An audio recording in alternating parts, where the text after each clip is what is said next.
So, four things that I'm going to be talking about before we get into this, which of course is the news of the week. First thing, happy birthday to Ryan, who is a good friend of mine, and he also have a YouTube channel, and I'll leave a link in the description below to his YouTube channel. And he, of course, do ground hopping around the UK, and unfortunately, he hasn't really posted any video lately because he has a GCSE, which is pretty much the exit exam kind of term here in the US, and he won't be uploading some of those ground hopping video until the summer months. So still make sure you subscribe to him, but also be patient that he will not be uploading a new video on that channel until the summer months. The second thing that I'm going to talk about is that I actually have a new channel, and I'm not going to say it's a third channel, but it's kind of like a channel where I'm going to dedicate all the previews and reviews that I do with the San Jose Earthquakes match throughout the season. And I, of course, will now no longer do previews on this channel or reviews on this channel, but instead I'm going to shift that into my new channel. And the new channel name is called Tectonic Quakes, and I will, of course, will leave a link in the description in that channel. And again, I'm going to do previews and reviews on that channel, which means that there won't be probably a video on that channel until when we get into the first review, which I think I'm going to try to review the Reno 1868 versus San Jose Earthquakes preseason game that is coming up. And speaking of which, that is the third thing that I'm going to be talking about. And unfortunately, I will not be going to the Reno 1868 versus the San Jose Earthquakes game. There is been a huge threat that this weekend there might be snow up there in Reno and up there near the Sierra Nevada mountain. And even if there is no snow up there, it's been snowing there for the last couple of days. And, the other thing that I'm worried about is the road's going to be very slippery. And I'm worried that there's going to be some road closure and that I have to take this detour around, and it's going to just kind of make my journey up to Reno a little bit longer. And keep in mind, this game is a 12:15 p.m. kickoff time. It is an incredibly early kickoff time, and normally if there wasn't any snow or potential kind of detour up there near the Sierra Nevada mountain, I still need to wake up at 6 in the morning to get to the game and get to Reno, because it's a 4-hour drive to get up there. But because of the fact that there's a threat of snow and that there's also a threat of road closure and detour and stuff like that, I probably will not be getting up there for at least 5 or 6 hours. And by then, that will be too long and too late to get to the game. And I don't want to just go on the road and then find out later it's snowing or there's a road closure and that I will miss the game when I'm already like about 150 miles into the journey. That would be a huge waste of gas, and it will be just a huge waste of money too, and I'm going to be even more devastated about that. So, yeah, I made the decision of not going to Reno to watch the preseason game, and I don't even know if it's going to be canceled or not, because, if it does snow, I'm guessing maybe they're going to cancel it, because, in a preseason game, usually, I know you can still play soccer in snow, but for preseason game, usually teams do not want to risk their player to play in a preseason game if there is bad weather. So there's another thing that kind of prevents me of not going to the game, is that it could potentially get canceled if it does snow very badly heading into Saturday. And then the fourth thing that I'm going to be talking about is that since the new season is just around the corner, yes, that's right, we're 1 month away before the new MLS season and the first game of the season, I, of course, will be started to do previews and reviews on that, and I will also be doing those CCL games review, only the one with MLS team playing in it, in about 2 weeks' time, and I'll do first and second leg, and I'm going to do that until if no MLS team is longer participating in CCL, which I'm hoping that is not the case. I'm hoping at least one of those teams will reach the final, or even two of those teams can reach the final, so that we will for sure have a MLS team for the first time ever to win CCL. But either way, let's actually now get on the board, and I just realized we're 5 minutes into this video, so I'll make sure I'll leave a timestamp at the bottom of or in the description below, just to tell you guys what time the video starts, in case you don't want to hear me talking about the 4 quick things that I mentioned before I do this video. And actually I should have said that in the beginning of the video, but oh well. Let's actually begin to talk about some of the big news that just happened these last couple of days. And the biggest news that just happened, I believe yesterday, was that NYCFC has completed the transfer of Alexandru Mitrita for $8.5 million. And he, of course, also become the 3rd DP for NYCFC. And this is also the 5th most expensive transfer of all time in MLS. And like I said in the last video when I talk about this, but back then it was just at a report kind of stage, I said that I feel like this is definitely not worth it for NYCFC, and I feel like this is a complete overpay for NYCFC, because this is a guy that's been playing in the Romanian league, and although he's done well in the Romanian league, and I think he was a top goal scorer in the Romanian league, you know, it's the Romanian league, no disrespect to that league for anyone that of course follow that league or have a team that is playing that league that you're supporting. It's not a very notable league, and it's not a league that a lot of teams would really want to go there and scout some players for talents so that they can bring them back to MLS. And you know, for $8.5 million, I think they said in Romania, I think that was also a record transfer in the Romanian league. Actually, that was just a report, so if I actually got that one wrong, please don't quote me on that. But still, $8.5 million for a striker, and that is just really, really expensive. And just this tells me that he is going to be the guy that's going to replace David Villa. And if you get a guy that spent most of his time in the Romanian league and not really playing anybody anywhere else, yeah, I don't think that's a good kind of replacement for David Villa. And I'm not saying that Mitrita needs to be like David Villa, where he has to score the exact same amount of goal that David Villa scores. No, I don't expect that. I mean, David Villa, he is arguably one of the best striker we have ever got in this league. And nobody is going to really, like, it's very rare that a team can replace that kind of talent that David Villa puts in this league. And all I think NYCFC is expecting that if he can score maybe 10 or more goals for this team, and at least kind of score 2/3 as amount of goals that David Villa has scored for NYCFC, then they'll definitely be very happy. And then if come playoff time he is very clutch and scoring goals, they will also be very happy. But the problem is, I don't think that he is going to be that kind of guy that is going to do that. And you know, unless he proved me wrong heading into this new season, I'm just going to say this. I feel like this is a bad move for NYCFC, and I feel like they absolutely overpay this guy, and that he doesn't look like a DP level signing. Now, that's not the only striker that NYCFC is looking for. Apparently, they are also looking to sign Spanish striker Carlitos from Legia Warsaw, and he's also a top goal scorer from his respected league, which is the Polish league. Now, this one, if this was a DP signing, then it would sort of make a little bit more sense, because, you know, the Polish league is definitely more notable than the Romanian league. And the last time that a striker comes from Liga Warsaw that is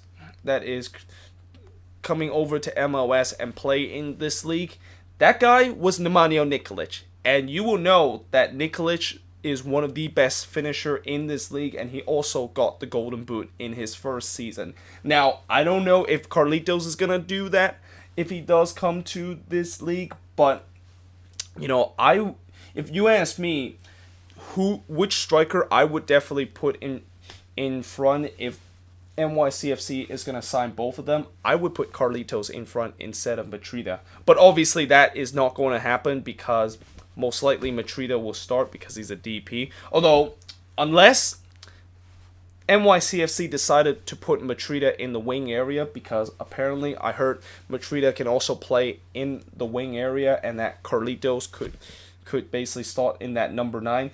That is the only way that I can envision that. But then again, you're going to have to basically sacrifice one of your wing player. And you got Tajori Shradi on one end and Jesus Medina on the other end. And Tajori Shradi was your, probably, besides David Villa, your most important player. So to just bench him after he had a spectacular season kind of makes no sense. And if you're going to try to replace Jesus Medina, that also doesn't make sense because Medina is a DP. And by the way, this signing is definitely not going to be a DP because NYCFC already have free DP with the likes of Maxi Morales and the aforementioned Jesus Medina already being a DP for NYCFC. So yeah, I'm interested to see if they do sign Carlitos, what are they going to do with him and how does this affect the Mitrita kind of signing. But moving on, Atlanta once again make some big headlines in terms of their signing because, they're Atlanta United. And this time they decided to acquire Pogba's brother, Floretin Pogba. And, this signing, I think it really kind of tells me that it's not really a signing that kind of brings depth in their team, but it's just because they want to sell more shirts in their stores. I mean, anytime you get a world-class kind of footballer on the back of the shirt, and it doesn't have to be the actual footballer. I mean, it could be his brother that is playing with another club, but of course, fans will still buy that shirt because it has the famous soccer player name on the back. And yeah, I think that is probably the strategy that Atlanta United has. I mean, to be fair, I think with this signing, I'm guessing this either means that LGP is going to leave this club and decided to go to Boca Junior, as there's been rumors in the past about this, or one of their center back has to be sacrificed in terms of that spot, because I think Pogba is most likely going to be one of their starters, and having Pogba and LGP as your backline is definitely not a bad backline. I mean, it's definitely a very kind of sexy kind of backline, and this means that one of your center backs going to have to be sacrificed if you want to have that kind of back line. And most likely that guy will be Michael Parkhurst, because Parkhurst, he is, I think, almost approaching his mid-30s, and he is about getting a couple of years away from retire from this league. So I'm guessing Atlanta has already noticed that, and that, we need to sign a young player to try to replace Pogba, or not Pogba, Parkhurst, that is. And they decided to go with Pogba's brother, Floretin Pogba. And, he's actually, to be fair, he's actually kind of a decent kind of center back. I mean, I know he has spent a year in Turkey now, but I believe he was actually on loan with San Etienne, who is a league team, and he was actually a starter for that team most of the time. So, he's not a bad kind of defender, but if this is the guy that is going to replace LGP, I'm a little bit concerned about that because I don't know if, Gonzalo Perez is a very good defender, and he proved that in the playoffs last season. So if this is the replacement for that, yeah, that's kind of a little bit of an iffy kind of replacement. But either way, the Union, they actually done something for once in the offseason, and this is something potentially very big that the Union have just did, because apparently there's a report that they are going to acquire Mexican international Marc Marco Fabian. And apparently today they said that Union GM Ernest Tanner has confirmed the news that they are in contact with Marco Fabian and that they're approaching to sign him in the upcoming days. And if that is the case, yeah, that is a massive signing for the Union. And this is clearly a replacement for Deutschkel that they lost during this offseason. And I think he's going to be a DP once he arrived with the Union, because I think Deutschkel was a DP and that now he is gone. That just free up a DP spot, which Marco Fabian most likely will take that spot. And I could even argue that he could be even better than what Deutschkel is. And Deutschkel was amazing with this team. I mean, the way, when you look at how he played with the Mexican international team and also at Eintracht Frankfurt as the club he's currently with, yeah, this is definitely a massive kind of signing. And, good job, Philly. You actually decided to finally do something in the off season and finally try to maybe address some of the issue that you have, which is try to replace Borek Deutschkel that you just let go this off season. But next up, RSL. So they also acquire a DP striker, although unlike NYCFC, it's not going to be like a huge amount of money, and it's not going to be one of the biggest transfer fees that we ever seen in MLS. But instead, they decided to acquire Liberian international Sam Johnson, who is currently playing with, or who used to play with a club in the Norwegian league, and it's not a very kind of big club in the Norwegian league. And just like the Mitrita signing, this signing kind of also doesn't make a whole lot sense. I mean, I get that RSL is trying to get a striker so that they can replace Luis Silva, but you just basically signed a Luis Silva, almost like Luis Suarez for a second. If RSL signed Luis Suarez, that would be just insane. But if they were going to replace this guy with Luis Silva, yeah, that's kind of like you just got rid of one player, but bring in a kind of player that is like that. And now, as I said before with the Alexandru Mitrita signing, who knows? Sam Johnson could actually break out and he could be an amazing striker for RSL. But knowing the fact that he come from Norwegian league, which I said before, if you get a guy from the Scandinavian league, that usually is not a good sign, because we've seen in the past when you get guys from the Scandinavian league, they absolutely flop in MLS. And believe me, I'm a Quakes fan, and I know how that feel when we decided to sign some player from Scandinavia, and then they decided to just completely flop. And when they just arrived in MLS, and their first season was just garbage, pretty much. So just take that as a warning, RSL, that maybe this might not be a good signing. Although one thing I will say is that even though he's on a DP contract, it's a very low amount of fee. I'm guessing it's probably going to be 600,000 K, because whenever RSL sign DP player, it's not a heavy kind of DP kind of amount, because they are considered one of the smallest market in MLS.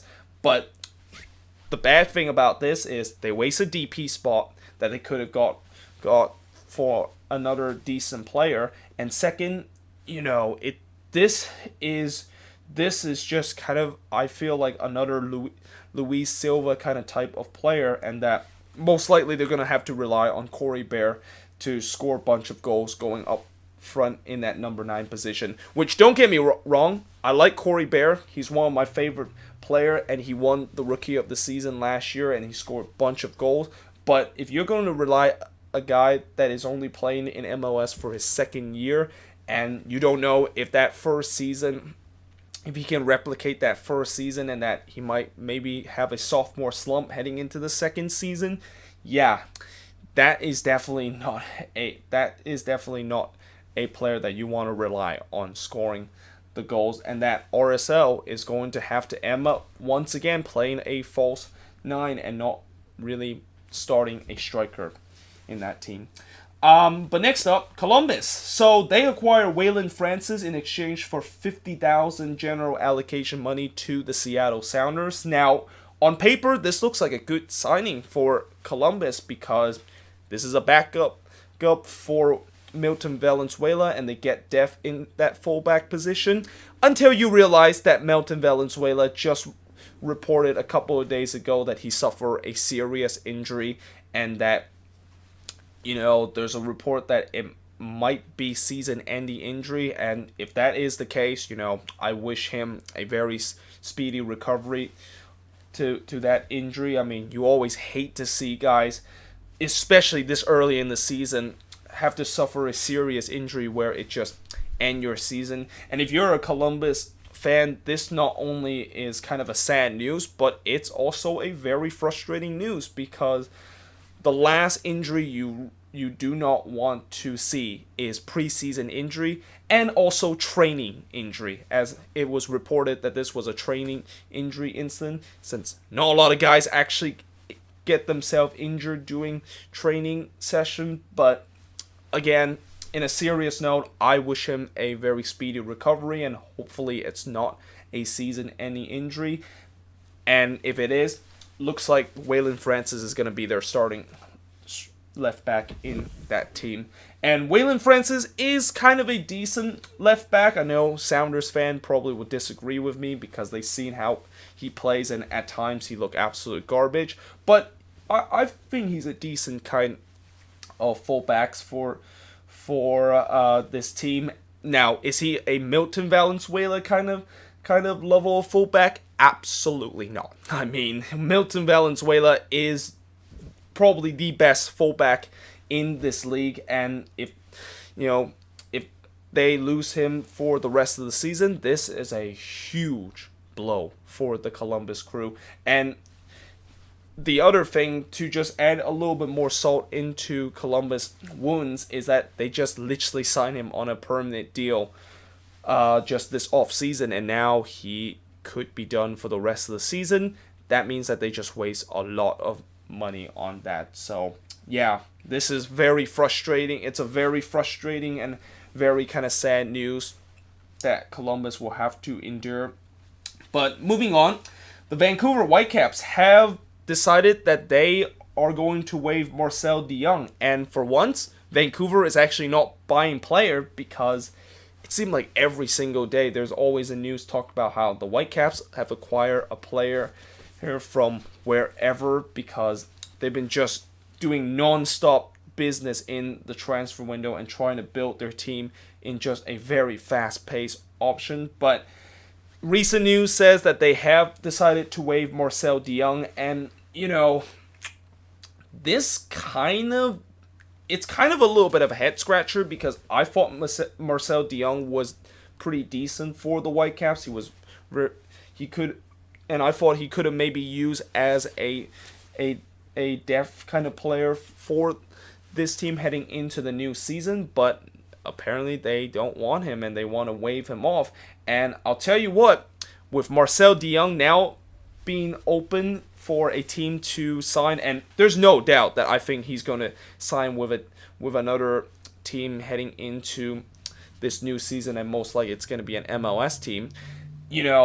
If I'm the San Jose Earthquakes, I would immediately grab that phone and basically ring up de Jong agent and say, hey, why not come down to San Jose and join the Quakes, where we basically have a very promising coach and we're going to do some very promising thing heading into this new season, because it makes absolute sense, the fact that we desperately need a fullback, and there's a fullback open in the market, and it's a decent kind of fullback. Why not give a phone call to de Jong agent and just sign it up right now? I mean, it makes absolute perfect sense if this move is going to happen. And if this move is going to happen, I hope the Quakes can actually thank me in the comment section, because I basically predicted this and I basically gave them a suggestion for this. But yeah, either way, moving on. So Dom Dwyer, he is out for 1 to 2 weeks with a quad injury, and for Orlando City, I think in one way it's bad news that Dom Dwyer is out with an injury, But in another, it's a great news that he's only out 1 to 2 weeks, because I'm pretty sure when Orlando City fans hear this news and say Dom Dwyer was injured, they literally had almost a heart attack. Like, their heart literally stopped, because if they lose Dom Dwyer, this team is going to be another long year for Orlando City heading into this new season. But apparently he's only out for 1 to 2 weeks, which means that I think he'll be recovered just in time for the new season. But yeah, Orlando City kind of dodged a little bit of a bullet in terms of this injury that Dom Dwyer just suffered.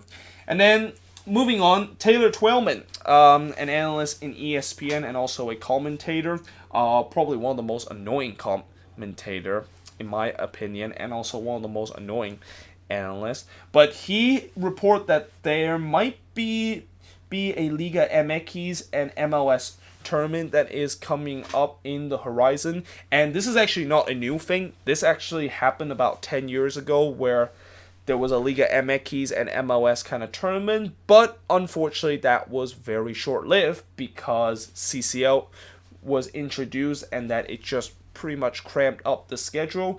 And I really think that this is not going to come back. And as much as I know Liga MX and MLS is building a relationship like none other, and that they're trying to get games between Liga MX team and MLS team that is competitive, which is why they created the Campeones Cup, I feel like they don't really need to do this, because one, we already have a very cramped schedule now that the season is going to be shorter, and two, the Campeones Cup has been pretty bad. Like, nobody really cares about that game. It feels more like a glorified friendly more than actually a game that both team cares. I mean, sure, you win a trophy at the end of the day and you get to basically store that in your trophy cabinet, but it's not really like, it's kind of like the Community Shield in England, or even the Super Cup in most of those European league in the beginning of the season. So yeah, I think there's no need for us to bring Liga MX and MLS tournament back into play, because one, we have a very short season and it's just going to cramp up most of the teams that is going to be participated in this tournament, and two, it's we have seen before where a competitive Liga MX game and MLS, or a competitive Liga MX and MLS kind of game hasn't really been very successful. And then finally, the last two news: Pro and the referee organization have reached an agreement on a new CBA. So I report on this, I think, last month, of how they still haven't got into a new agreement. And I think it's maybe because Pro really the referee wants to have more higher pay in terms of their salary, which on one hand, that's a good thing because maybe that will improve the quality. But on the other, why in the world are they getting higher pay if they're not doing a good job in the league? And I'm hoping with this new CBA agreement and with them maybe getting higher pay, when I read this, they didn't specifically talk about how did they actually reach an agreement. But hopefully, if it's higher pay, let's just hope that it's going to be a little bit better in terms of the quality of refereeing. I mean, I've been going on an onslaught last season, talk about how bad the referee was, and I even made a video about the whole Pro situation and how it's just not working with the way that they're trying to put in these mediocre referee in games that is just multiple time blowing games and multiple time getting crucial decision wrong, even with video assistant referee. But finally, Nashville, they will be playing in Nissan Stadium, which is the home of the Tennessee Titans, in their inaugural season, and that they will be moving into their new stadium in their second year. So Nashville is basically taking a page out of FC Cincinnati, where FC Cincinnati is going to be playing at Nippert Stadium until they got that new stadium open in their second season. And yeah, that is pretty much it for the news of the week. Let me know in the comments below, what do you think of these news? And yeah, hope you guys enjoyed this video, and I will see you guys next time.